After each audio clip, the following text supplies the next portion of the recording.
ISRO launched Chandrayaan 2 on 22nd July 2019.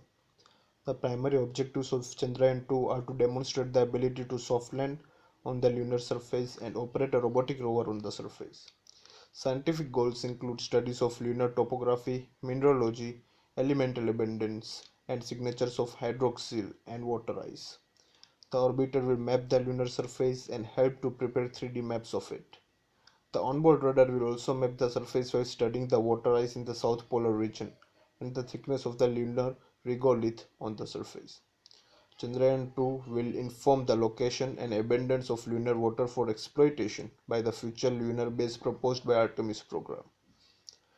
There has been questions among space enthusiasts about the longer duration of the landing, because others have reached moon in 3 to 4 days, but why it will take 14 days for ISRO to reach there?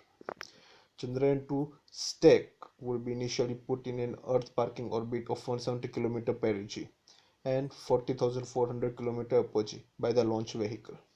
It will then perform orbit raising operations followed by translunar injection using its own power.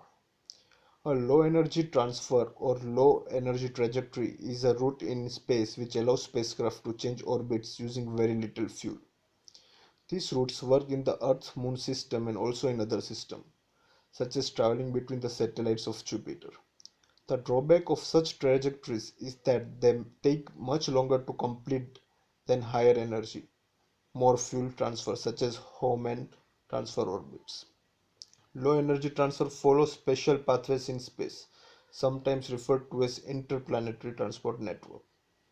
The reason is because it requires less energy, which in turn requires less fuel, that in turn allows more payload to be delivered.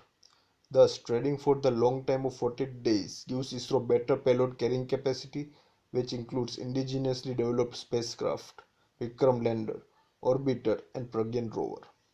Better mission objectives and in turn becomes cost efficient for ISRO.